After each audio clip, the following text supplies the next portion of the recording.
ទីនេះចឹងមកលោកត្រាំស្នើថាឥឡូវគាត់ខកខានអត់បានធ្វើជាអធិបតីនៅក្នុងពិធីចុះហត្ថលេខាកិច្ចព្រមព្រៀងបាត់ជប់បាញ់នឹងដល់ទៅ2លើកនៅឯប្រទេស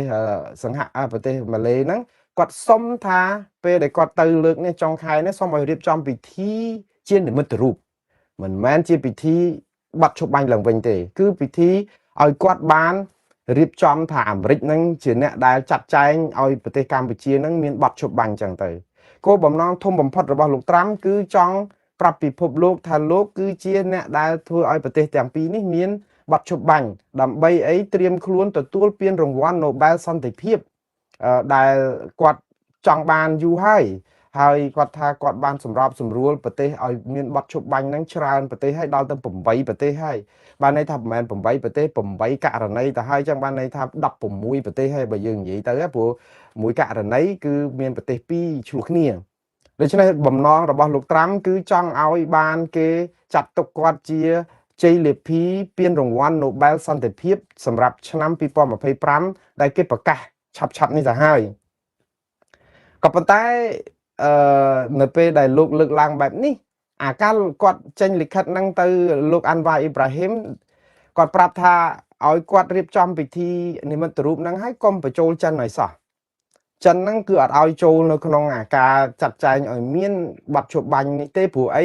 ថាតាអាមេរិកទេដែលជាអ្នកផ្ដួចផ្ដើមមុនគេអញ្ចឹងអត់មានចិនមកស៊ីប៉ែយកបងអីទេអញ្ចឹងផាត់ចិនចោលទៀតហើយម៉ាឡេក៏មានបញ្ហាលំបាកដែរដោយសារតែម៉ាឡេស្និទ្ធជាមួយចិនក៏ខ្លាំងដែរហើយប្រជាពលរដ្ឋម៉ាឡេអត់សូវចូលចិត្តលោកត្រាំប្រមាណទៀតតែអញ្ចឹងទៅនិ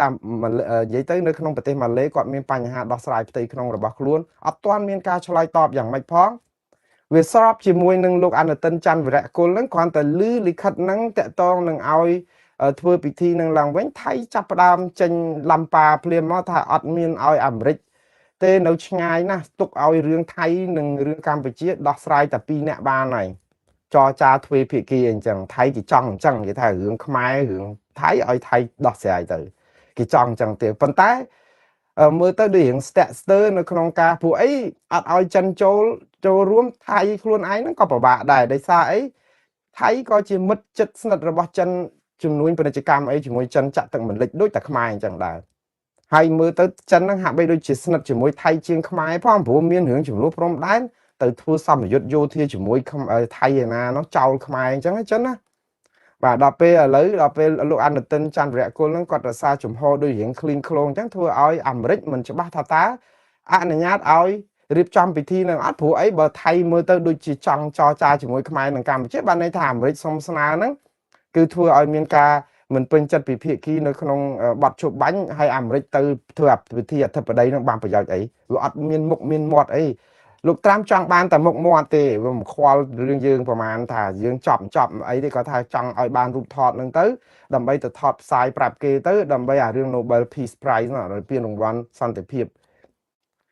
ឥឡូវនេះស្រាប់តែដល់ពេលឃើញចំហថៃអញ្ចឹងបានគាត់ផ្ញើលិខិតមួយទៅឲ្យលោកអនុទិនច័ន្ទវិរៈគុលហ្នឹងដើម្បីប្រាប់ថា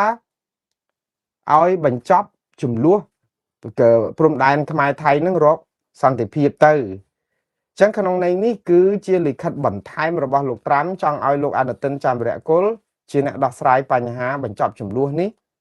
ឲ្យឆាប់លិខិតនេះក៏មានន័យដូចជាផ្ទះកំភ្លៀងថៃដែរខ្ញុំចង់និយាយថាវាហាក់បីដូចជាបានប្រយោជន៍មកកម្ពុជាហើយដាក់បន្ទុកទៅលើថៃបន្តិចដែរចុះហេតុអីមិនផ្ញើមកកម្ពុជាហេតុអីបានផ្ញើទៅថៃបានន័យថាលោក Donald Trump ក៏អាចមើលឃើញថាថៃគឺជាអ្នកឈ្លានពានកម្ពុជាជាងកម្ពុជាជាអ្នកឈ្លានពានបើទោះបីជាថៃខំដើរតួជាជនរងគ្រោះតែបើលិខិតលោក Trump ផ្ញើទៅឲ្យប្រទេសថៃឲ្យដោះស្រាយបញ្ហាបញ្ចប់ចំនួនហេតុអីបានជាទៅឲ្យប្រទេសថៃជាអ្នកដោះស្រាយបញ្ចប់ចំនួនបើសិនជាបើខ្មែរជាអ្នកចាប់ផ្ដើមនាំអាតអញ្ចឹងច្បាស់ជាផ្ញើលិខិតហ្នឹងមកខ្មែរមិនអញ្ចឹងតែដល់ផ្ញើទៅថៃវិញបានន័យថាអាមេរិកក្នុងន័យដែលមិនសរសេរត្រង់ជាភាសាផ្លូវទូតគឺលិខិតហ្នឹងអាចបកស្រាយថាថៃជាអ្នកបំពេញទេចង់ឲ្យថៃជាអ្នកចាប់ផ្ដើមឈប់មុនរឿងនេះគឺជាការប៉ះពាល់កិត្តិយសថៃមែនតើដែលធ្វើឲ្យថៃមានប្រតិកម្មខ្លាំងជាពិសេសលោកអនុទិនច័ន្ទវិរៈគុលអានលិខិតហ្នឹងហើយយល់ថាអាមេរិកកំពុងតែទះកំភ្លៀងថៃដាក់សម្ពាធថៃថាខ្លួនជាអ្នកដែលរំលោភបំពានដែនអធិបតេយ្យកម្ពុជាហើយបានជាឲ្យថៃរៀបចំបញ្ចប់ចំនួនតែមិនផ្ញើលិខិតដដែលនឹងមកកម្ពុជាណា ដូច្នេះអញ្ចឹងហើយបានជាលោកអនុទិនច័ន្ទវិរៈគុលហ្នឹងគឺប្រតិកម្មតបមកវិញយ៉ាងចាស់ដៃទៅទៀតគាត់ថាបើលោកប្រធានាធិបតី Donald Trump ចង់ឲ្យថៃសម្របសម្រួលចរចាឲ្យមានកិច្ចសន្តិភាពបញ្ចប់ចំនួនរវាងកម្ពុជាថៃមែនគឺទាល់តែកម្ពុជាណែគាត់អត់និយាយទៅលោកត្រាំទេគាត់និយាយមកកម្ពុជាវិញគាត់ថាកម្ពុជាគឺជាអ្នកនាំអាចមុនទេថៃគឺជាជនរងគ្រោះទេដូច្នេះដើម្បីឲ្យថៃសម្របសម្រួលឲ្យមានកិច្ចចរចាសន្តិភាពបញ្ចប់វិវាទរវាងកម្ពុជាថៃបានគឺទាល់តែកម្ពុជាធ្វើរឿង4យ៉ាងដាក់លក្ខខណ្ឌមកកម្ពុជាទៅវិញហើយឥឡូវដើរតួជាជនរងគ្រោះទៀតហើយគេថាកម្ពុជាបង្កហេតុមុនអញ្ចឹងថៃគេលោកអនុទិនច័ន្ទវិរៈគុលដាក់លក្ខខណ្ឌទាំង4ហ្នឹងគឺទី1លក្ខខណ្ឌរបស់គាត់ឲ្យកម្ពុជាដកទ័ពចេញឲ្យអស់ពីតំបន់ព្រំដែនអញ្ចឹងថៃនៅតែគិតថាកងទ័ពកម្ពុជានៅឈរជើងច្រើននៅឯតំបន់ព្រំដែនដែលទីមទាឲ្យដកមកអស់អត់ដកមកអស់ផងយកបលាលួសយកមករាយចង់រត់រួតដល់ខ្លាំប្រមាត់របស់ខ្មែរទាំង7 10លាននេះអើយចុះមកដកអស់ទៀតយ៉ាងម៉េចទៅវិញរឿងហ្នឹងអូខេនេះរឿងទី1ទី2គឺគាត់ឲ្យដោះមីនឲ្យអស់នៅអាតំបន់មានចំនួនហើយរឿងសិតតែគ្រោះថ្នាក់សម្រាប់កម្ពុជាទាំងអស់ដកតាហ៊ានក៏គ្រោះថ្នាក់ដកមីនក៏គ្រោះថ្នាក់ដែរព្រមមីនហ្នឹងគឺតែដកមកថៃមានមីនប៉ុណ្ណឹងនៅសមុទ្រក្នុងខោចុះមកដកមីនទៀតហ្នឹងរឿងទី2ទី3ថាកម្ពុជាត្រូវតែជំលះប្រជាពលរដ្ឋចេញពីភូមិព្រៃច័ន្ទនិងភូមិនងច័ន្ទជាដាច់ខាតបានអាចទៅចរចាអីគ្នាបានហើយតើឲ្យរើភូមិភួយព្រៃច័ន្ទនិងងងច័ន្ទអីមិនបើដីខ្មែរហ្នឹងតែរើខ្មែរពីដីខ្មែរហ្នឹងមិនរើពីទឹកយកឡើងគោកនៅក្នុងដីខ្មែរវាមិនអីទេដូចរឿងជនជាតិវៀតណាមបដែតទឹកនៅតំបន់កំពង់ចាមអីហ្នឹងចេញពីទន្លេសាបនឹងមកឡើងមកលើដីគេទៅក្នុងដីហ្នឹងប៉ុន្តែនេះគឺរើពីដីខ្មែរចេញទៅជាឲ្យទៅកន្លែងផ្សេងឲ្យថៃគេថាហ្នឹងដីគេបានន័យថាដីគោកដដែលប៉ុន្តែជាការដកចេញពីដែនអធិបតេយ្យរបស់ខ្លួនឲ្យថៃទទួលស្គាល់កម្មសិទ្ធិព្រៃច័ន្ទនិងជោគជ័យដាច់តែម្នាក់ឯងដោយឲ្យកម្ពុជាคล้ายទៅជាអ្នកអត់ដីទៅវិញនេះលក្ខខណ្ឌ3មិញហ្នឹងគឺធ្ងន់មែនតើបងប្អូនហើយលក្ខខណ្ឌមួយទៀតហ្នឹងគឺថៃនិយាយអំពីរឿងការដែលមិនយកប្រជាពលរដ្ឋធ្វើជាខែលទៅញុះញង់ក្នុងតាមតំបន់ព្រំដែនអីដូច្នេះលក្ខខណ្ឌរបស់ថៃនេះខ្ញុំជឿថាគឺជាលក្ខខណ្ឌដែលកម្ពុជានឹងមិនអាចធ្វើកើតទេហើយជាលក្ខខណ្ឌបិទផ្លូវចរចាដដែលទេតែថៃនិយាយនេះគឺដើម្បីលួងចិត្តស្អំចិត្តប្រជាពលរដ្ឋថៃថានាយករដ្ឋមន្ត្រីថៃណាក៏ដោយគឺការពារដែនអធិបតេយ្យរបស់ថៃមិនឲ្យបាត់មួយចំអាមណាហើយនៅតែប្រកាន់ចំហថាខ្លួនគឺជាជនរងគ្រោះមិនមែនជាអ្នកប្រព្រឹត្តសូម្បីតែលិខិតលោកត្រាំដែលផ្ញើទៅហ្នឹងណាដូចខ្ញុំជម្រាបអញ្ចឹងមិនបានចោទប្រកាន់ថៃថាជាជនដៃដល់ឬអ្នកប្រព្រឹត្តនោះទេឬឈ្លានពានកម្ពុជាឲ្យដាច់ណាត់ទេគឺគ្រាន់តែឲ្យថៃហ្នឹងជួយសម្របសម្រួលចរចាដើម្បីឲ្យបញ្ចប់ចំនួនលិខិតរបស់លោកត្រាំហ្នឹងក៏ស្រាលសម្បើមដែរបិទទៅថាជាក្នុងន័យមួយថាថៃ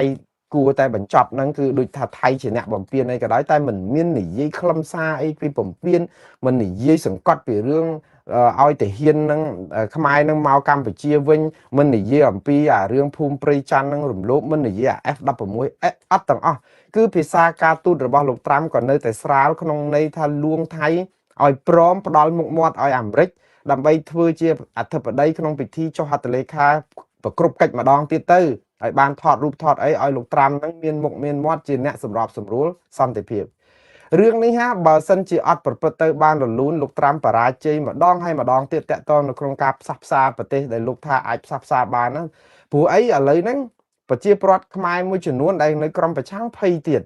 ព្រោះលោកត្រាំពេលដែលចរចាសន្តិភាពជាមួយអ៊ុយក្រែននិងរុស្ស៊ីគាត់ទៅប្រាប់អ៊ុយក្រែនប្រាប់ថាកាត់ដីឲ្យរុស្ស៊ីខ្លះទៅដើម្បីសន្តិភាពហើយដល់ពេលអញ្ចឹងយើងសន្តិភាពមិនឲ្យគេកាត់ដីទៅឲ្យប្រទេសមួយដើម្បីវាយគ្នាមកអាយុមកស្លាប់មនុស្សអស់រាប់ម៉ឺនរាប់សែននាក់ការពារដើម្បីអធិបតេយ្យកុំឲ្យបាត់ដីរួចដល់ពេលទៅចរចាឲ្យមានសុខសន្តិភាពប្រាប់ម្ចាស់ដែលជាជនរងគ្រោះថាឲ្យដីទៅគេខ្លះទៅដើម្បីសុខសន្តិភាពឥឡូវប្រជាពលរដ្ឋខ្មែរភ័យខ្លាចលោកត្រាំទៅប្រាប់ថៃអញ្ចឹងទៀតឬក៏មកផ្លុំតិចកម្ពុជាទៀតថា ឲ្យដីតំបន់ហ្នឹងទៅគេទៅឲ្យបលាលួសហ្នឹងគេដាក់មកមិនអីទេដើម្បីបញ្ចប់កុំឲ្យមានបទជប់បាញ់ហ្នឹងគឺនរណាយកបានប៉ុណ្ណាយកប៉ុណ្ណឹងទៅចប់ត្រឹមហ្នឹងទៅបើអញ្ចឹងយើងអត់ចប់គ្នាបារម្ភអញ្ចឹងទៀតតែឥឡូវអ្នកមន្ត្រីបពប្រឆាំងឬប្រជាពលរដ្ឋខ្មែរដែលឈឺឆ្អាលរឿងខ្មែរថៃហ្នឹងគឺភ័យអញ្ចឹងខ្លាចលោកត្រាំទៅអញ្ចឹងដែរណាហើយសង្ឃឹមថាលោកត្រាំមិនធ្វើអញ្ចឹងដូចនៅអ៊ុយក្រែនទេព្រោះអីប្រជាពលរដ្ឋកម្ពុជាហាក់បីដូចជាផ្ញើវាសនាទៅលើលោកត្រាំនឹងច្រើនមែនតើលោករួមទាំងលោកហ៊ុនម៉ាណែតហ្នឹងក៏ធ្លាប់លេខសេលិខិតមួយទៅលោកត្រាំមកកាលពីខែសីហាមានចាំទេលិខិតលើកដំកើងលោកត្រាំឲ្យคล้ายទៅជាបិតាសន្តិភាពដើម្បីទទួលបានពានរង្វាន់ Nobel សន្តិភាពទៀតផងគឺស្អំចិត្តលោកត្រាំនឹងគឺសម្បើមណាស់អោបជើងធ្ងន់មែនតើបើទោះបីអត់ទាន់បានដុំកំភួនអីក៏ដោយអត់ទាន់បានសំបីតាអាការយកពុនពីកម្ពុជាហ្នឹងក៏អត់ទាន់យកថយអីដែរគឺ19%ធ្ងន់ណាស់បងប្អូនអត់ទាន់បាន0%ឬក៏អីដូចដើមឯណាដូច្នេះហើយពេលដែលមានបទឈប់បាញ់ក៏អត់ឃើញមានសុខសន្តិភាពអីណាដែលថៃនៅតែសម្ោចក្នុងខោអាមេរិកអត់មានជួយអន្តរាគមន៍រករឿងថៃអីសោះដែលជាសម្ព័ន្ធមិត្តក្នុងសន្ធិសញ្ញាដែលអាមេរិកគឺជាសម្ព័ន្ធមិត្តរបស់ថៃមានទឹកមាត់ប្រៃណាស់នៅក្នុងការដាក់សម្ពាធថៃអត់ធ្វើដាក់សម្ពាធអីថៃតតែសោះមកដល់ម៉ោងហ្នឹងគឺទុកឲ្យថៃធ្វើអីបានតាមតែអំពើចិត្តណាហើយដល់អញ្ចឹងទៅកម្ពុជាចិត្តតែបារម្ភខ្លាចថានាំគ្នាលើកដំកើងលោកត្រាំឲ្យមានពានរង្វាន់សន្តិភាពប៉ុន្តែសន្តិភាពយ៉ាងម៉េចបើសិនជាប្រវត្តិរបស់លោកត្រាំដូចនៅក្នុងអ៊ុយក្រែនអីអញ្ចឹងលេងស្រាប់តែឲ្យម្ចាស់ប្រទេសគេឲ្យកាត់ដីឲ្យរុស្ស៊ីដើម្បីបានសុកអាសាច់ជូនខ្លាបាននៅស្រុកបានអីអញ្ចឹងតើប្រជាពលរដ្ឋអ៊ុយក្រែនគេមេដឹកនាំអ៊ុយក្រែននឹងរស់នៅក្នុងប្រវត្តិសាស្ត្រដោយជូរចត់ថាក្បត់ទឹកដីក្បត់ជាតិយ៉ាងម៉េចទៅលោកឲ្យកាត់ដីឲ្យគេមកសម្លាប់ឯងដល់ផ្ទះបែបនេះដូចគ្នាអញ្ចឹងនៅថៃហ្នឹងបើសិនជាមានរឿងអីបែបហ្នឹងមែនអូយងាប់ហើយយើងហើយយើងជាប្រទេសតូចតាចទៅទៀតសូម្បីអ៊ុយក្រែននិងរុស្ស៊ីលោកត្រាំអត់ទាំងខ្លាចឲ្យអ៊ុយក្រែនកាត់ដីឲ្យរុស្ស៊ីផងណាហើយចោះចម្រងរឿងខ្មែរយើងអត់ទាំងមានផលប្រយោជន៍អីដូច្នេះយើងពិបាកទុកចិត្តថ្នាក់ដឹកនាំពិភពលោកមែនតើដល់ពេលដែលនយោបាយរត់រួតអារឿងបច្ចេកទេសបែបហ្នឹងខ្មែរយើងខ្លាយទៅជាជនរងគ្រោះគ្រប់រឿងសូម្បីតែគេឈឺឆ្អាលយើងសប្បាយចិត្តហើយប៉ុន្តែគេគិតតែពីប្រយោជន៍គេទេបងប្អូនខ្ញុំនិយាយពីរឿងគិតពីប្រយោជន៍គេខ្ញុំជាខ្មែរអាមេរិកអាមេរិកគិតតែពីប្រយោជន៍អាមេរិកទេបាទអញ្ចឹងអត់បាច់ឆ្ងល់ទេគោលនយោបាយប្រយោជន៍អាមេរិកចិនក៏គេគិតតែប្រយោជន៍ចិនដែរអញ្ចឹងហើយបានជាខ្ញុំឲ្យខ្មែរយើងនឹងមូលមាត់គ្នាសាមគ្គីគ្នាបង្រួបបង្រួមជាតិផ្សារជាតិឈប់ធ្វើទុកបុកម្នេញខ្មែរគ្នាឯងដោះលែងអ្នកទោសមនសិការឲ្យអស់ទៅយើងរួមគ្នាជាធ្លុងមួយគ្មានខ្មែរគ្មានបរទេសណាគេយកចិត្តទុកដាក់ខ្មែរជាងខ្មែរគ្នាឯងទេប៉ុន្តែយើងត្រូវបង្ហាញអំពីខ្មែរគ្នាឯងកុំងើបមួយវាយមួយកុំបំផ្លាញគ្នាកុំក្តិចគ្នាកុំបតិចផ្ដាសាគ្នាកុំចោតគ្នាថាជាអ្នកក្បត់ជាតិច្រើនចំនួនកុំនិយាយទៅគឺកុំដុតភ្លើងក្នុងគំនុំជាតិសាសន៍ឯងណាព្រោះយើងកំពុងតែឆ្លោះគ្នាជាមួយជាតិសាសន៍គេយើងត្រូវការកម្លាំងខ្លួនឯងហើយកម្លាំងយើងទ្រាំបែបនេះយើងទៅតតាំងគេយ៉ាងម៉េចសារព័ត៌មានយើងក៏គ្មានអង្គការសង្គមស៊ីវិលឯករាជ្យយើងក៏អត់ប្រជាពលរដ្ឋគ្រប់គ្រងរដ្ឋាភិបាលផ្កាប់មុខតែស្កគេថាអីថាទៅអ្នកណាដែលជំទាស់រដ្ឋាភិបាលសុទ្ធតែជនក្បត់ជាតិទាំងអស់តើយើងទៅតបតជាមួយថៃយ៉ាងម៉េចនឹងបានទៅនៅពេលដែលយើងខ្លួនឯងនឹងវាទុនដៃដូចយន្តហោះឬក៏សัตว์បាក់ស្លាបមកចំហៀងអញ្ចឹងបងប្អូនមិនអាចហោះហើរបានទេហើយនៅពេលដែលពិភពលោកគេកេងតែចំណេញប្រយោជន៍គេតើយើងវាឈឺចាប់ប៉ុណ្ណាដូច្នេះខ្ញុំសូមអង្វរខ្ញុំវាគ្មានអធិបុលអីទៅធ្វើបដិវត្តពណ៌ឬក៏ញុះញង់ឲ្យមានអំពើហិង្សាដែលខ្ញុំស្អប់ខ្ពើមបំផុតរឿងអំពើហិង្សាហ្នឹងខ្ញុំនៅតែអង្វរឲ្យថ្នាក់ដឹកនាំកម្ពុជាផ្សារជាតិខ្មែរសិនគោរពច្បាប់ជាតិយើងសិនឲ្យខ្មែរយើងជានីសិនបានយើងមានកម្លាំងរួមគ្នារឹងមាំទៅតបទល់ជាមួយគេហើយកុំដេកផ្សងសំណាងថាគេនឹងប្រទៀនដោះស្រាយបញ្ហាឲ្យយើងឲ្យសោះយើងកំពុងតែរងចាំកັບបំពង់រងចាំទឹកភ្លៀងពីដំណោះស្រាយពីអន្តរជាតិហើយតែតាមពិតគឺដំណោះស្រាយគឺមកពីភាពខ្លាំងរបស់ខ្មែរគ្នាឯងទេនៅពេលនេះបានយើងដឹងថាគ្មានខ្មែគ្មានបរទេសណាយកចិត្តទុកដាក់ខ្មែរជាងខ្មែរគ្នាឯងទេសហគមន៍អន្តរជាតិគេអាចឈឺឆ្អាលយើងនៅក្នុងន័យថាជាកាតព្វកិច្ចរបស់គេដែលគេមិនអាចមើលរំលងយើងបានមែនហើយប៉ុន្តែម្ចាស់ជោគវាសនារបស់កម្ពុជាគឺកម្ពុជា mà cha chụp vì sna rồi bác Campuchia cứ phải chia pro khai tăng đập bấm phân liên nè tăng cả nắp bạc chăng tăng cả nắp bạc can làm nái tăng cả nắp bạc ai kể riêng đối cho nên dương trâu thua ở dương mù mọt kia xa mà kia kia xả lanh kia chụp liệp po kia đọc saiปัญหา จับดามปีรัฐบาลกัมพูชีมุนบังฮันทาคล้วนแรงเงือบมวยไวมวยให้ดอกเลยเนี่ยตัวมันสกายออสันมาบางพระองค์เจ้าท่าเติบบานประยาวใจบกิดขึ้นทำเมียนประยาวจิดอกแรงเอาให้ผู้อัดดังทำเมียนประยาวใจแม้นจังเตบางพระองค์สะสันเตบรรทุสถานการณ์นั้นเอายืงมูลหมดขึ้นจะทลงมวยสันให้สำยืงโรคยุติศาสตร์ไปช่วยสตรีชนิดเปลี่ยนระบายยืงเตี้ยบางมันโดยชนะเตยืงเลยแต่ให้หัวขึ้นกำลังซอยให้สลับบะมาจุ่มเฮียงให้ยังมีเนี่ยยอเชิงเรียตักยังมีเนี่ยในปตับปตายขึ้นเนี่ยปวายเรือทมอเจ้าสกายเตี้ยโอ้ยยับนะขยมระกรรมภายในระกรรมจัดนะผู้ขยมสลันจิตขยมมันข้อปีบอมโอนเตสลันดูขึ้นเนี่ยปันไตยังสลันในขนมเปย์แต่ยังอัดจุยดักสายยังกุยเบาตับไซอัดปลอมรุ่ยเพลิงนี่ตายยังหนึ่งดักชาลปันตรำหน้าบอมโอนขยมอาโซจิตยังเหมือนแต่ให้ยังเมื่อจันdương từ áo chân dương từ nọp chân dương từ ấy cả chân bầm plan cột riêng mà cả nó có đặc khôi cây chung cái từ vua bàn lôi mà chụp bẹp bầm nó chân sập bẹp giang tại giấy pa chân tới cái thai dương nó có bật chia tiệt của chân cái chui chụp nuôi áp vật nơiประเทศกัมพูชีพลอยทนอสันทาเกียสลาเรียนเหมือนตีเป็ดไอ้นั่นมากันเนาะก็ดักขยมเหมือนได้แต่หนียัยถ้าchânเหมือนchui tới chụp nuôi chân chuiครบแต่กลายจังไอ้ดำใบไอ้ประโยชน์chân tại chui tới cứ dương khơi chân chui chân tới dương nọ ao chân hô châu mà tụm ninh phải là tập hal chân phải là chỉ cam chân lạ nằng lạ cô nó vô bài chân tại mùi lạ nằng lạ dương dương thưa chân cái thưa làm bay phải giỏi kế hay dương có ban phải giỏi dương đây vì ban phải chia bọt dương phần tay nó không này nó tới trăm thay chân con mình ní ní cũng nứt cái cứ con mình ní dùng à thăm ma này dùng sầm hạt bát kê bát hai cứ cứ ta phải giỏi kê thì ai lấy dương mưa tháng ngày nè aiแกเราตูจันประจำในประเทศกัมพูชีสเซซ่าในเลยบรรดาสังคม Facebook ระบกอดท่าประเทศจันคือเฉียมิดได้ไทป์จมวยในกัมพูชีเมื่อชนั้นกาเปียความตรอจุ่มห่อประเทศกัมพูชีขนมกาเปียด้านอัฐปไตยโบราณเพียบระบกัมพูชีตุกขนมลำไรนากระดอยสดับเตอร์รมเพิ่มมันแต่จันนึงคือทักเกียสมาคเนจมวยขมายคือเหมือนเจ้าขมายเหมือนเจ้ากัมพูชีเต้ตุกขนมลำไรนาแม่นายจันเหมือนได้เจ้ากัมพูชีเต้สมัยขมายกระหอมสลับมาดึงมาเลี้ยนผมปลาไซเนี่ยก็จันเนยจุยขมายกระหอมได้มาดอลขมายกระหอมจูขนมปรีให้นั่งก่อนเนยแต่เหมือนได้เข้าตัวขมายกระหอมได้เนยแต่ความตรอขมายกระหอมละโหตาแต่เลยนี่เนยเปได้จันความตรอขมายดักนัดจังทากาเปียได้นัดเทปไตโบราณเพียบได้ได้ระบอบไทยกัมพูชีขนมเปจะมวยขี้นั่งอ่ะไอ้แกเราแต่ตูประเทศจันประจำในประเทศไทยแต่ปรับลูกอนุตินจันไปแหละกุลธาประเทศจันความตรอจุ่มห่อไทยขนมกาเปียได้นัดเทปไตระบอบไทยตุกขนมดำไหลนากันเลยโดยขี้จังตาบ้านประโยชน์ไอ้บอมโอนเนเปได้จักสายแบบนี้คือบ้านในทาเกคิดพิประโยชน์ระบเกยืงสดับภาษาระบลูกในไอ้แกเราตูจันในประจำในประเทศกัมพูชีสดับเมาส์คือมัดเมินชนำกล้วยตกจัดนะเคลียกำปงแต่ตรกาเพียบเกาะกระดากอดจุยปลอเพียบเกาะกระดาฟันตายมีนเกาะกระดานะก็เกณฑ์จำในนโยบายดำใบไอ้ซ้อมจัดกัมพูชีถ้าจันเดือบ้านจุยไอ้ขมายซะอะไรอเมริกไอ้ดอกจันก็เอาโจนขนมอาปิธีโจหัตเลขาประกรุบกัดในมาเลในจงไทยในเตี้ยผู้ไอ้จังโยตามเร็กดัชดันจังเต้จันจับประดามจันซานั้นมาจุยขมายปันตายขมายคอมอ้อท่าโอ้จันเงียมาจุยยืงไว้ไงหมดได้ไทยมันได้เจ้าเยอะแต่ปรับไทยท่าก็จุยไทยจังได้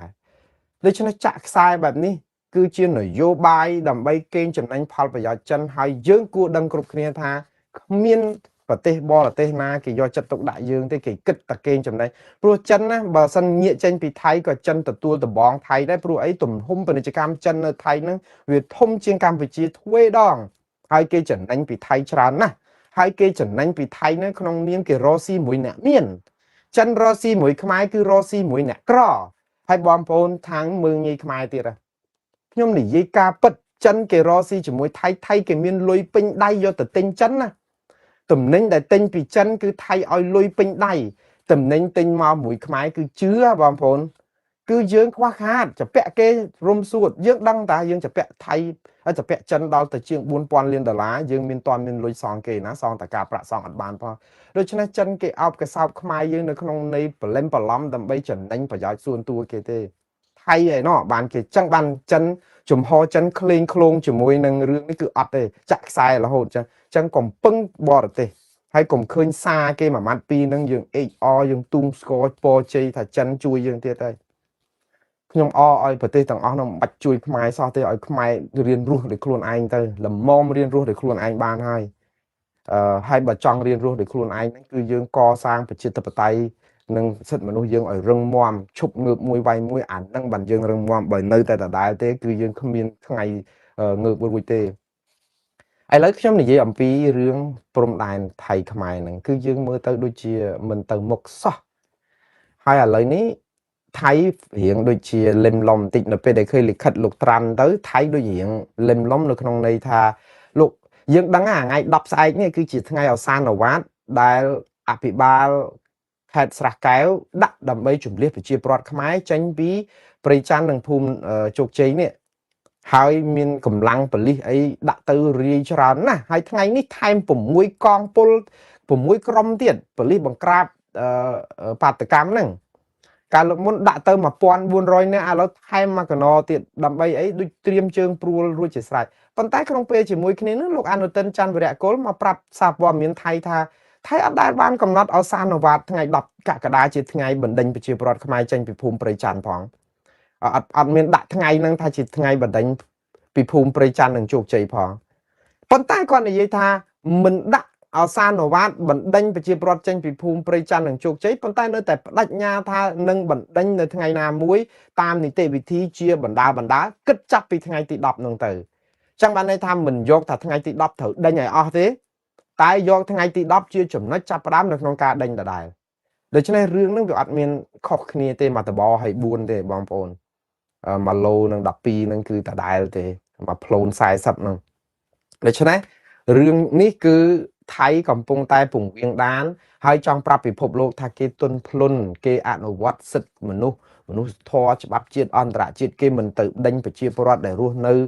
30-40ឆ្នាំហើយដោយបង្ខំអីឡាក់នឹងឡាយខ្លាចបំពានច្បាប់អន្តរជាតិអូយបើស្ដាប់ទៅគឺថាប្រកែណាប៉ុន្តែលទ្ធផលគឺបញ្ជូនកងកម្លាំងមកហើយនឹងចាប់ផ្ដើមជំលះប្រជាពលរដ្ឋតាមដំណាក់កាលនីតិវិធីហើយមិនត្រឹមតែប៉ុណ្ណឹងរឿងនេះដែលរឿងគ្រោះថ្នាក់បំផុតសម្រាប់កម្ពុជា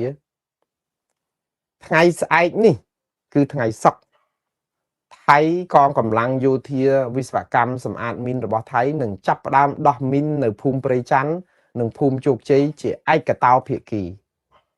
រឿងនេះគឺជាការធ្វើបាបផ្លូវចិត្តរបស់កម្ពុជាសម្បើមណាស់បងប្អូនព្រោះតំបន់ដែលមានចំនួនមានមីនសល់ពីសង្គមចាស់មកគឺបានជួយការពារទឹកដីកម្ពុជាច្រើនណាស់ថៃមិនអាចយកបន្លាលួសមកដាក់បានទេហើយថៃម្ដងហើយម្ដងទៀតទាមទារឲ្យកម្ពុជាដោះមីនថៃចង់ខ្ចីដៃកម្ពុជាប្រើថាណែឯងដោះមីនចេញពីដីនឹងឲ្យអស់ទៅដើម្បីឲ្យគេយល់លេសថាបើណែឯងដោះមីនឲ្យអស់ខ្ញុំដោះលែងទាហានទាំង18នាក់អីចឹងកាលមុននឹងនិយាយលក្ខខណ្ឌឥឡូវលក្ខខណ្ឌរឿងដោះទាហានខ្មែរ18នាក់ហ្នឹងទៅថែម4 10ទៀតទាហានខ្មែរ18នាក់នឹងនៅក្នុងដៃថៃរហូតតលតែមានដំណោះស្រាយព្រំដែនបើអត់ទេនឹងយកគាត់ជាចំណាប់ខ្លាំងគ្មានថ្ងៃដោះលែងទេបងប្អូនចាំមើលទៅថៃខូចណាស់តើឥឡូវយកទាហានកងវិស្វកម្មថៃយកមកដោះមីននៅក្នុងតំបន់ព្រៃច័ន្ទនិងតំបន់ភូមិជោគជ័យដោយឯកតោភាគីគ្មានការព្រមព្រៀងពីកម្ពុជាព្រោះគេថាគេប្រាប់កម្ពុជាឲ្យដោះដែរតែគេអត់ព្រមកម្ពុជាអត់ព្រមឥឡូវគេដោះខ្លួនឯងហ្មងហើយតែដោះខ្លួនឯងវានឹងឆ្លោះគ្នាប៉ុណ្ណាទៀតបងប្អូនបើដោះមីននៅតំបន់នឹងអស់ទៀតថៃនឹងវាយលុកចូលព្រៃចំការអំពៅស្អីហ្នឹងយកបលាលួសមកដាក់នឹងសម្បាមកម្ពុជានឹងរងគ្រោះហើយភាពអត់ធ្មត់ហ្នឹងរដ្ឋាភិបាលចេះតែអត់ធ្មត់ទៅឲ្យប្រជាពលរដ្ឋទ្រាំទៅចាំមើលដល់ពេលហើយប្រជាពលរដ្ឋក្រោកបះបោតវ៉ាស្លាប់ហើយព្រោះបន្លាលួសយកមករឹតរូតថ្លើមប្រមាត់ប្រជាពលរដ្ឋកម្ពុជាម្ដងសំទោសម្ដងហើយម្ដងទៀតហើយយើងអត់ធ្មត់ណាព្រោះកម្ពុជាមិនមែនអញ្ចឹងទេព្រោះយើងងើបមួយវាយមួយសូម្បីតែគេយករូបរបស់លោកហ៊ុនសែនយកទៅបាញ់ស៊ីបអីដែលមិនមែនជាក្នុងក្របខ័ណ្ឌរដ្ឋាភិបាលគាត់ប្រជាពលរដ្ឋថៃតាមវត្តតាមវាហ្នឹងគឺយើងតវ៉ាក្នុងកម្រិតរដ្ឋាភិបាលផង dương to và dương ọt miền sạn phong nâng rúp bọc côn lục hôn sai mà nè phong ta pe riêng bà la lúc cái dương này ngặt là hột anh ấy hai thua ai rồi buộc đuông chặtไป chia bọt Campuchia ប៉ុន្តែកម្ពុជាមានជំរឿអីបងប្អូនប្រើកភ្លើងដែលចិនឲ្យយើងយកទៅវាយថៃក៏ប្រើមិនបានដោយសារតែថៃគេចោទចិនថាបើឲ្យកភ្លើងដែលលក់ឲ្យខ្មែរវាយជាមួយថៃគេចោទថាបំពេញដែនអធិបតេយ្យអញ្ចឹងគេឈប់រកស៊ីចិនបាត់ប្រយោជន៍អញ្ចឹងចេញការពារទៀតទៅអត់ទេអត់មានបានឲ្យកភ្លើងខ្មែរដើម្បីវាយថៃអញ្ចឹងបើមានសង្គ្រាមបានកភ្លើងឯណាទៅវាយមួយថៃអាមេរិកក៏មិនឲ្យកភ្លើងយើងព្រោះគេស្និទ្ធជាមួយថៃយើងនឹងគឺថាអាភ័ព្វមែនតើនៅក្នុងបរិបទនេះបើយើងឃើញខ្មែរយើងអាភ័ព្វខ្លាំងណាស់ដែលទាមទារឲ្យខ្មែរយើងរឹងប៉ឹងជាធ្លុងមួយហើយឈប់វាយគ្នាឈប់គេហៅងើបមួយវាយមួយហ្នឹងណាឥឡូវខ្ញុំនិយាយអំពីរឿងបន្តបញ្ចប់គឺតកតងនឹងរឿងយុទ្ធនាការរបស់កម្ពុជាគឺអត់ទាន់ស្វាងទេថ្ងៃនេះគឺមានខ្ញុំឃើញសេចក្តីថ្លែងការណ៍របស់អ្នកនាំពាក្យរដ្ឋាភិបាលកម្ពុជាតបទៅថៃដែរពីរឿងដើរតួជាជនរងគ្រោះជាជនកំសត់ណារដ្ឋាភិបាលកម្ពុជាចាត់ទុកថាភាសានេះគឺជាភាសាដូចថានិយាយបំផ្លាស់ការពិតកលៃការពិតលក្ខនឹងលក្ខអីអញ្ចឹងទៅតាមពិតថៃទៅជាអ្នកប្រព្រឹត្តខ្មែរទៅជាជនរងគ្រោះអីអញ្ចឹងទៅកម្ពុជាបានតែថ្កោលទោសអញ្ចឹងទេបងប្អូនថៃកលៃថៃអីប្រឡប់អញ្ចឹងទៅចឹងបានន័យថាដូចថាអានឹងវាដូចរឿងនៅស្រុកខ្មែរយើងអញ្ចឹងណាប្រព្រឹត្តអំពើពុករលួយលួចជាតិហើយយ៉ាងសម្បើមដល់ពេលហើយដើម្បីលុបលាងទៅធ្វើកឋិន 4-10 វត្តអញ្ចឹងទៅចែកលុយចាស់អីគ្រប់វត្តអីអញ្ចឹងទៅធ្វើឲ្យប្រជាពលរដ្ឋបាក់ចិត្តស្រុតអូគាត់សិនអ្នកចិត្តល្អហើយអញ្ចឹងទៅនាំគ្នាសាទរភ្លេចអស់អំពើពុករលួយលួចជាតិអីអញ្ចឹងឥឡូវដល់ពេលថៃប្រព្រឹត្តមកអញ្ចឹងយើងនាំគ្នាចេះតែស្រែកថ្កោលទោសប៉ុន្តែថៃឯនោះវិញគឺយកអាប្រព័ន្ធផ្សព្វផ្សាយនឹងទៅផ្សព្វផ្សាយលើឆាកអន្តរជាតិថាខ្មែរទេជាអ្នកប្រព្រឹត្តហើយយើងអត់មានប្រព័ន្ធផ្សព្វផ្សាយឯករាជ្យយើងចាប់ហ្មងអានឹងវាអញ្ចឹងណាបងប្អូនវាត្រូវឲ្យប្រព័ន្ធផ្សព្វផ្សាយថៃគឺថាគ្រប់គ្រងទាំងស្រុងលើប្រព័ន្ធផ្សព្វផ្សាយហើយយើងជាជនរងគ្រោះគេជាជនប្រព្រឹត្តគេនិយាយអីក៏បានគេជាអ្នកកែប្រវត្តិសាស្ត្របងប្អូនអ្នកឈ្នះកែប្រវត្តិសាស្ត្រនេះគឺអាក្រក់បំផុតយើងចង់សរសេរប្រវត្តិសាស្ត្រទៅអីក៏បានដែរហើយអាហ្នឹងហើយកំពុងតែកើតឡើងនៅប្រទេសថៃខ្មែរយើងកើតឡើងយូរហើយអ្នកឈ្នះកែប្រវត្តិសាស្ត្រអ្នកចាញ់គឺជាជនក្បត់ជាតិបដិវត្តពណ៌អីចឹងទៅអ្នកឈ្នះគឺសិតតែអ្នករំដោះជាតិអីចឹងទៅអាហ្នឹងគឺវាកើតឡើងអញ្ចឹងឥឡូវសាររបស់រដ្ឋាភិបាលកម្ពុជាគឺថ្កោលទោសពីអ្វីដែលជាការលើកឡើងរបស់ថៃប៉ុន្តែអ្វីដែលខ្ញុំគួរឲ្យភ្ញាក់ផ្អើលមួយរយៈនេះគឺយើងឃើញសាររបស់ប្រសិទ្ធិខ្មែរសាររបស់រដ្ឋាភិបាលសាររបស់ក្រសួងមហាផ្ទៃខ្មែរសាររបស់បណ្ដាញយុវជនសម្ព័ន្ធយុវជនកម្ពុជាគណៈបកប្រជាជនកម្ពុជាសុទ្ធតែថ្កោលទោសអំពើដែលថៃយករូបរបស់លោកហ៊ុនសែននិងអ្នកស្រីម៉ាលីសុជាតាទៅធ្វើជាផ្ទាំងស៊ីបដើម្បីបាញ់លេងចាប់រង្វាន់តាមវត្តប៉ុន្តែនៅក្នុងសារទាំងអស់នោះអត់មានឃ្លាណាមួយដែលជាលិខិតផ្លូវការផ្ញើទៅរដ្ឋមន្ត្រីក្រសួងការបរទេសថៃឲ្យថៃចាត់ការដោះស្រាយបញ្ហានេះសោះវាគ្រាន់តែជាយុទ្ធនាការប្រព័ន្ធផ្សព្វផ្សាយដើម្បីទូងស្គរឲ្យលឺកក្រើកអាកាសាប៉ុន្តែវាហាក់បីដូចជាគេហៅថាទូងឲ្យតែលឺសូរប៉ុន្តែអាការពិតជាក់ស្ដែងមែនតើជាផ្លូវការអត់មានឃើញទាន់មានលិខិតណាមួយសរសេរទៅរដ្ឋាភិបាលថៃឲ្យដោះស្រាយបញ្ហានេះទេឬក៏ប្រហើចោលនឹងថាមិនគួរណាសោកស្ដាយដែរដែលរដ្ឋាភិបាលថៃបង្ងើយកន្តើយទុកឲ្យអំពើអសិលធម៌អីចឹងកើតឡើងចំពោះមេដឹកនាំខ្មែរអីចឹងទៅប៉ុន្តែឲ្យសរសេរទៅគេហ្មងប្រាប់ថាណែត្រូវចាត់ការរឿងនេះរដ្ឋាភិបាលថៃត្រូវទទួលខុសត្រូវអត់មានលិខិតបែបនេះទេអញ្ចឹងហើយបានថានេះគឺជាសលវិធីនៅក្នុងការធ្វើយុទ្ធនាការតាមប្រព័ន្ធផ្សព្វផ្សាយទៅវិញតែមិនមែនជាផ្លូវការឲ្យខ្ញុំអាចមើលមិនអស់បងប្អូនប៉ុន្តែខ្ញុំរកមើលលិខិតហ្នឹងជាពិសេសនៅពេលដែលមានសំណូមពរមានថ្កោលទោសអីហ្នឹងទៅរកមើលអ្វីដែលជាលិខិតផ្លូវការទៅថៃហ្នឹងហើយក្រសួងការបរទេសកម្ពុជាហ្នឹងអត់ទាន់ឃើញលិខិតសរសេរទៅរដ្ឋាភិបាលថៃហើយបើអត់ហ៊ានសរសេរទៅរដ្ឋាភិបាលថៃបានន័យថា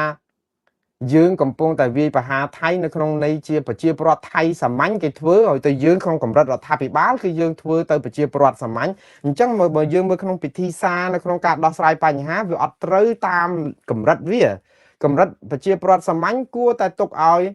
rồi có ai ở nhà thò mua là than nó không khai khăn thay ná đại miền bài há nó ở nhà thò khai khăn không ai nó nơi đồng bọn nó sẽ lịch khắc từ à bị ba khai nó ai đo sẽ bài há chẳng ấy na phổ biến mà chỉ cho thành cao là thà bảo thầy mà đón tiếp bọnผมcao tô hòm pư à sao là thò bạn ní đại viên mình chỉ riêng xăm rùm thì bàn tay cho bọn toàn khơi chậm nát cá tam phơi cá thì bàn tayอย่างนั้นបងប្អូនដូចជាផ្លូវការផ្លូវការក៏ថៃគេមិនជឿក្បាលព្រោះថៃគេមិនទៅមកទប់អីណាការយករូបលោកហ៊ុនសែនទៅធ្វើជាផ្ទាំងសិបអីព្រោះប្រជាពលរដ្ឋថៃគេថ្នាក់ជាមួយនឹងថ្នាក់ដឹកនាំកម្ពុជាយូរហើយតាំងតែពីរឿងតកូលថាក់ស៊ីនអ្នកស្រីបៃថងឋានហើយនឹងរឿងថាក់ស៊ីនដែលលោកហ៊ុនសែនបញ្ចេញខ្សែអត្តសម្លេងហើយទៅវាយប្រហារលោកថាក់ស៊ីនរហូតឥឡូវជាប់គុកមួយឆ្នាំអីឡាក់នឹងប្រជាពលរដ្ឋថៃជាពិសេសអ្នកអាវក្រហមហើយគេធ្វើការស្ទង់មតិទៅហើយតើថាគេមិនពេញចិត្តថ្នាក់ដឹកនាំកម្ពុជាប្រហែលចឹងខ្ញុំនិយាយថាយើងមេដឹកនាំថៃណាមកក៏អត់មានដំណោះស្រាយអីជាមួយខ្មែរយើងដែរគេនឹងគិតថាមកគឺគិតថាពឺតទៅដើមយកឲ្យបានឲ្យខាងតបាហើយតែយើងទៅដើមអត់បាននៅក្នុងពេលហ្នឹងហើយយើងអត់ប្តឹងទៅតុលាការយុត្តិធម៌អន្តរជាតិទៀតអស់ហើយថាក្នុងក្បត់ជាតិក៏ថាចោះគឺអស់ហើយដីគេយកហើយព្រោះអីគឺថៃគេមិនបណៃទៀតទេព្រោះយើងដឹងហើយអន្តរជាតិណាទៅថ្កោលទោសថៃសូម្បីតែលោកត្រាំសរសេរលិខិតទៅអត់មាននិយាយពីរឿងបលាលួសអត់និយាយពីរឿងអ្នក18អ្នកអត់និយាយពីរឿង F16 ផងហ្នឹងតើយើងទៅសង្ឃឹមអីទៅលើលោកត្រាំនៅក្នុងការជួយដោះស្រាយគាត់ថាគាត់ចង់ឲ្យនៃមួយក៏សារនយោបាយគាត់ប្រាប់ថាអូឥឡូវគាត់បានផ្ញើលិខិតឲ្យផ្សះផ្សាគ្នាទៅដើម្បីឲ្យមានសន្តិភាពផ្សះផ្សាអីទៀតបើក្រែងគាត់សម្របសម្រួលឲ្យមានបទឈប់បាញ់ហើយបើគេអត់ទាំងឈប់ផងហ្នឹងហើយឥឡូវបើអត់ឈប់បាញ់ហ្នឹងតើគាត់ឲ្យផ្សះផ្សាហ្នឹងតើវាគ្រប់គ្រាន់ទេវាទាល់តែមានទណ្ឌកម្មដោយគាត់ដាក់ទណ្ឌកម្មទៅរុស្ស៊ីអញ្ចឹងដើម្បីធ្វើឲ្យរុស្ស៊ីរៀងចាលតើទៅដាក់ទណ្ឌកម្មឈប់ទិញប្រេងដាក់ទណ្ឌកម្មលើពុនលើអីទំនាក់ទំនងផ្ដាច់ទំនាក់ទំនងអីអញ្ចឹងបានទៅរួចហើយបើយើងគ្រាន់តែផ្ទះដៃបន្តិចមកហើយយើងថៃចាំតែស្ដាប់ទៅបាទឥឡូវបិទបញ្ចប់ព័ត៌មានបងឯមលៀងមកប្រចាំរាត្រីថ្ងៃទី9ខែតុលានេះគឺខាងកម្ពុជាលោកកែវរេមីសរសេរលិខិតមួយទៅអង្គការសហប្រជាជាតិផ្នែកសិទ្ធិលំនៅឋានឲ្យជួយមើលភូមិព្រៃច័ន្ទនិងភូមិនងច័ន្ទផងនេះគឺជាការដែលធ្វើត្រឹមត្រូវរបស់លោកកែវរេមីដែលជាតំណាងឲ្យគណៈកម្មការសិទ្ធិមនុស្សកម្ពុជារបស់រដ្ឋាភិបាលកម្ពុជាខ្ញុំខកខានមិនសរសើរលោកកែវរេមីម្ដងហើយម្ដងទៀតមិនបានសោះប៉ុន្តែខ្ញុំក៏មិនដែលអនុគ្រោះឲ្យលោកកែវរេមីរួចខ្លួននៅក្នុងការដែលសរសេររឿងត្រូវច្រើនតាក់ទងនឹងដែនអធិបតេយ្យកម្ពុជាជំនួសជាមួយថៃតែអារឿងខ្មែរគ្នាឯងអត់មើលសោះណារំលោភអីបំពេញអីក៏លោកកែវរេមីធ្វើតែមិនដឹងដែរគេរំលាយគណៈបកសង្គ្រោះជាតិគេចាប់សកម្មជនដាក់គុកទាំងបំពេញអយុត្តិធម៌ណាការវល់គេវាយដំស្ត្រីក្តិចបោចខ្ញាំលូកគេភេទអីលោកកែវរមីថ្មិចភ្នែកចិត្តឈឹងប៉ុន្តែយ៉ាងណាខ្ញុំឲ្យតម្លៃទៅលើលោកកែវរមីដែលធ្វើរឿងនេះត្រឹមត្រូវដើម្បីឲ្យអ្នករាយការណ៍ពិសេសអង្គការសហប្រជាជាតិទទួលបន្ទុកផ្នែកសិទ្ធិលំនៅឋានមើលភូមិព្រៃច័ន្ទនិងភូមិនងច័ន្ទប៉ុន្តែសួរថាបានប្រយោជន៍អីដែរទេបងប្អូនជាងគ្រាន់បើជាងអត់សោះដែរហើយសួរថាតើគេនឹងឆ្លើយតបយ៉ាងណាបរទេសឬក៏ពិភពលោកកំពុងតែមានបញ្ហាច្រើនណាស់ដូច្នេះរឿងកម្ពុជាសរសេរលិខិតល្អហើយជូនដំណឹងល្អហើយថ្កោលទោសល្អហើយបដិសេធល្អហើយតែប្តឹងផងឥឡូវយកលិខិតដែលផ្ញើទៅអង្គការសហប្រជាជាតិហ្នឹងជាអំណះអំណាងជាដើមហេតុជាភ័ស្តុតាងដើម្បីដាក់ប្តឹងថៃពីរឿងឈ្លានពានតំបន់ព្រៃច័ន្ទនិងភូមិជោគជ័យផងឲ្យប្តឹងទៅតុលាការយុត្តិធម៌អន្តរជាតិ ICJ ផងលោកកែវរេមីជួយរឿងហ្នឹងផងព្រោះលោកខាងសិទ្ធិមនុស្សខាងច្បាប់ហ្នឹងជួយលើកទឹកចិត្តរដ្ឋាភិបាលកម្ពុជារបស់លោកនឹងឲ្យដាក់ពាក្យប្តឹងទៅ ICJ ផងហើយខ្ញុំសរសើរលោកដែលបានផ្ញើលិខិតនេះទៅអ្នករាយការណ៍ពិសេសអង្គការសហប្រជាជាតិផ្នែកសិទ្ធិលំនៅឋានវាត្រូវហើយគេកំពុងចង់បដិញខ្មែរយើងចេញពីលំនៅឋានដែលរស់នៅ30-40ឆ្នាំជារឿងត្រឹមត្រូវប៉ុន្តែនៅក្នុងពេលជាមួយគ្នាហ្នឹងឲ្យរដ្ឋាភិបាលកម្ពុជាដាក់ពាក្យផងប្តឹងទៅ ICJ ហើយលោកកែវរមីគុំនៅស្ងៀមឲ្យសោះឲ្យរដ្ឋាភិបាលដោះលែងអ្នកទោសមនសិការផងព្រោះអង្គការសិទ្ធិមនុស្សក្រែង តកតនឹងការរំលោភបំពានសិទ្ធិមនុស្សអញ្ចឹងហើយផ្សះផ្សាជាតិលោកលើកទឹកចិត្តឲ្យរដ្ឋាភិបាលដោះលែងអ្នកទាំងអស់នោះអស់មើលដើម្បីផ្សះផ្សាជាតិយើងផងមើលបាទនៅចាំអីទៀតពេលវេលាដែលត្រូវធ្វើរឿងឲ្យត្រូវច្រើនលោកអាចធ្វើបានហើយនៅពេលនេះគឺជាពេលប្រសើរបំផុតដែលលោកធ្វើត្រូវឲ្យច្រើនរឿងដើម្បីទទួលបានការពេញចិត្តពីប្រជាពលរដ្ឋហើយក៏កុំឲ្យមួងណារ៉េតងឿយមាត់ហត់នឹងរិះគន់លោកដែរព្រោះខ្ញុំមិនចង់រិះគន់អ្នកណាទេតែបើលោកធ្វើត្រូវខ្ញុំសប្បាយនឹងសាទរហើយព្រោះខ្ញុំបានជម្រាបឲ្យអត់ខ្វល់រឿងតកូលហ៊ុនតកូលសុកតកូលរងតកូលសំតកូលកឹមតកូលទាតកូលស្អីក៏ដោយធ្វើនយោបាយរដ្ឋមន្ត្រីធ្វើទៅសំខាន់ឲ្យតែគោរពប្រជាធិបតេយ្យសិទ្ធិមនុស្សកុំកំចាយខ្មែរគ្នាឯងហើយឲ្យជាតិសាសន៍នេះមានភាពជានាគ្នាមួនរ៉េតសាតគ្រប់គ្នាអត់មានពេលវេលាទៅរិះគន់ទេហើយរិះគន់រាល់ថ្ងៃហ្នឹងគឺដើម្បីឲ្យកែតាបើអស់លោកកែខ្ញុំទៅឈឺក្បាលអីខ្ញុំមានប្រាក់ទទួលទានមករស់មកកែហើយតែខ្ញុំខ្វល់ជាតិសាសន៍ខ្ញុំដែរព្រោះពួកគាត់ជាខ្មែរហើយខ្ញុំជាខ្មែរខ្ញុំមានសញ្ជាតិអាមេរិកក៏ដោយប៉ុន្តែឈាមខ្ញុំជាខ្មែរខ្ញុំស្មោះជាមួយអាមេរិកប៉ុណ្ណាក៏ខ្ញុំមិនស្មោះខ្លាំងដូចខ្ញុំស្មោះជាមួយខ្មែរដែរហើយអ្នកណាថាអូស្រឡាញ់ខ្មែរខ្លាំងប្រយ័ត្នគេដកសញ្ជាតិសូមអញ្ជើញខ្ញុំស្រឡាញ់ជាតិអាមេរិកទៅតាមសមហេតុសមផលតែឈាមជ័រខ្ញុំជាខ្មែរខ្ញុំនៅតែស្រឡាញ់ខ្មែរខ្ញុំគិតពីប្រយោជន៍ខ្មែរព្រោះអីទោះខ្ញុំស្លាប់ទៅក្នុងនាមជាសញ្ជាតិអាមេរិកក៏ខ្ញុំស្លាប់ទៅក្នុងនាមជាខ្មែរដែរតែប៉ុណ្្នឹងឯងហើយចុងក្រោយបងប្អូនអស់ព័ត៌មានដែលបិទបញ្ចប់នេះគឺសូមបងប្អូនទៅមើលវីដេអូខ្ញុំដែលផ្សាយពីរឿងករណីលោកស្រីលឹមធារីដែលទទួលបានការសាទរសំទោសសាទរស្លាវធរព្រមតាមសំណើរបស់លោកស្រីសូមឲ្យសើរើរឿងក្តីដែលកាត់ទោសឲ្យគាត់ជាប់គុកមួយជីវិតហ្នឹងបើកសវនាការឡើងវិញដើម្បីឲ្យគាត់អាចថ្លែងសារស័ព្ទអំពីអង្គហេតុព្រោះអីកាលនៅសាលាដំបងក៏អត់បានថ្លែងទេដោយសារតែអាចតែជាវិធីការពារក្តីជ្រើសរើសមិននិយាយអីសោះប៉ុន្តែការមិននិយាយអីសោះហ្នឹងធ្វើឲ្យបាត់អង្គហេតុច្រើនដែលតុលាការផ្ដន្ទាទោសគាត់ឲ្យជាប់គុកមួយជីវិតឥឡូវនេះតុលាការសាររើឡើងវិញដល់ឱកាសនឹងគាត់ថ្លែងប្រាប់អំពីជំងឺផ្លូវចិត្តប្រាប់អំពីមូលហេតុដែលគាត់សម្លាប់ប្តីហើយការបើកសវនាការនេះគឺនឹងធ្វើឡើងនៅដើមខែមករាឆ្នាំ2026បាទសូមបងប្អូនទៅមើលវីដេអូមុននេះគឺ